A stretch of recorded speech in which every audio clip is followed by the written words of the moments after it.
Parece uma desordem. No sul do Brasil, começa a fechar, os próprios empresários gaúchos começam a levar as fábricas para a China e começam a exportar o sapato para cá de volta. Enquanto isso, nós botando imposto, fazendo o contrário. Então, é o caminho da miséria. Das teses socialistas, substituição de importações, impostos, governo é que é o driver do crescimento, é o governo que vai trazer o crescimento. Não deu certo. Nós afundamos 100 anos. Eu quero colocar um pano de fundo para nós termos uma visão do que está acontecendo no mundo. Parece uma desordem, não é? Porque vocês veem grandes ondas de migração.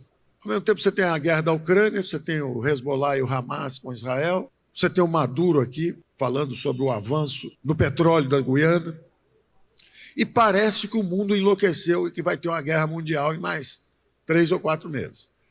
Eu quero que todos compreendam o que está acontecendo e uma reação conservadora no Ocidente. Mas a verdade é que a direita está subindo no mundo inteiro, é uma reação conservadora. Você não consegue reprimir um fenômeno que tem 60, 70 milhões de eleitores. Está acontecendo um fenômeno. Ou você entende o fenômeno, ou você vai ficar numa guerra permanente. O Brasil vai entrar numa guerra civil, porque não estão entendendo o que está acontecendo. Nós temos que focar nos problemas. Eu falo o seguinte, qual é o maior bem que um ser humano tem? A própria vida. Está todo mundo seguro quanto à vida no Brasil? Quantos são os assassinatos por ano? Quem está em crise não é a economia de mercado, não é o capitalismo. Quem está em crise é a democracia ocidental. É importante entender isso. A classe política tem que entender isso.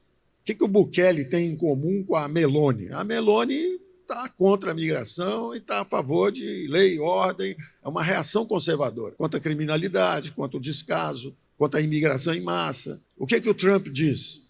Vou tirar os imigrantes ilegais. Então, eu quero que vocês entendam esse fenômeno. E é relativamente simples de entender. Nós estamos no episódio final de um longo ciclo de crescimento que começou no pós-guerra. Foi simplesmente o seguinte, pela primeira vez na história da humanidade, teve uma guerra mundial, quando acabou, em vez de ser uma guerra de espólio, em vez de condenar reparações, porque tinha dado errado. Na Primeira Guerra Mundial, quando acabou, botaram as reparações sobre os alemães, eles preferiram fazer uma segunda guerra do que ter que pagar as reparações. Quem disse isso, inclusive, foi um economista famoso, foi o Keynes, que previu uma continuação dos problemas globais, exatamente porque não houve essa percepção. E vocês vão ver que guerra da Ucrânia, Hamas, Hezbollah, são episódios dentro dessa grande configuração. Acabou a Segunda Guerra Mundial, os americanos lançam o Plano Marshall e reconstroem os aliados. França, Inglaterra são reconstruídos rapidamente com 100 bilhões de dólares ao longo de 10 anos. Quem é o maior inimigo dos americanos naquela época? A Alemanha, não é? Foi derrotada a Alemanha de Hitler. 10 anos depois, 15 anos depois, um grande liberal alemão, Ludwig Erhard, ele liberalizou. Nós falamos em lei de liberdade econômica, em abertura de economia, em facilitar investimentos internacionais. Isso foi o que o Erhard fez com a Alemanha imediatamente no pós-guerra. E a Alemanha, de país destruído, aniquilado, virou a segunda maior potência econômica do mundo, rapidamente. Logo depois, eles reconstruíram o Japão. Também foram os liberal-democratas. O Japão virou a terceira economia mais forte do mundo, 15, 17, 18 anos depois. Ou seja, foi uma história de inclusão econômica no capitalismo global. Foi a globalização. As economias de mercado começaram a engolir o mundo inteiro. E o mundo inteiro começou a sair da miséria. As vítimas do socialismo como doutrina econômica. A China de Mao Tse-tung era miserável, faminta, pobre, ignorante. Os americanos, depois de reconstruírem o Ocidente, estendem a mão para a China, tornam a China nação mais favorecida. E ela começa a penetrar nos mercados americanos primeiro. E se integram 1,5 bilhão de chineses saindo da miséria. 1,5 bilhão de indianos, que também eram países de orientação socialista, saindo da miséria. República Tcheca, Polônia, Hungria, todo mundo saindo da miséria, todo mundo subindo. E o Ocidente, sob tensão crescente dessa competição. Aí o americano começa a falar, está começando a prejudicar o negócio do lado de cá do mundo. Então, os economistas chamam do teorema do Stolper-Samuelson, o teorema de equalização dos preços dos fatores de produção. A história do mundo nos últimos 80, 90 anos é de um sucesso extraordinário. Quem estiver olhando de outro planeta, nunca tanta gente saiu da miséria. Só que isso pressionou o lado de cá do mundo.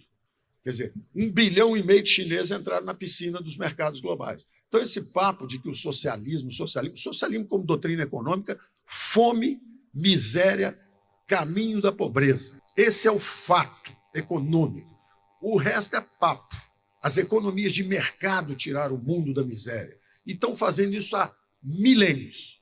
Começa a guerra comercial dos Estados Unidos e China. Tem um elefante querendo entrar na piscina de criança. Começou a pressionar os salários no Ocidente. A classe média começa a se sentir abandonada. Então, o Teorema de Stolperstein nos diz isso. O preço dos carros americanos é 60, 70, 80 mil dólares. O carro japonês é 10 mil dólares. Esse é o teorema de equalização dos fatores de produção, dos preços dos fatores. Os carros começam a subir, começa o comércio global, começa a cair o preço do carro americano, várias indústrias começam a fechar, perder empregos industriais, a desindustrialização do Ocidente, a inundação de bens industriais que vem da China. Quer dizer, e na China, na Coreia, no Japão, os preços começam a subir, os salários começam a subir, o bem-estar, e isso em toda a cadeia produtiva. No sul do Brasil, lá no Vale dos Sinos, todo mundo fazendo sapato, calçado, bolsa, começa a fechar, os próprios empresários gaúchos começam a levar as fábricas para a China e começam a exportar o sapato para cá de volta. Enquanto isso, nós botando IPI, ICMS, imposto, fazendo o contrário de tudo que eles estão fazendo. Eles mergulham nos mercados globais, nós fechamos nossa economia.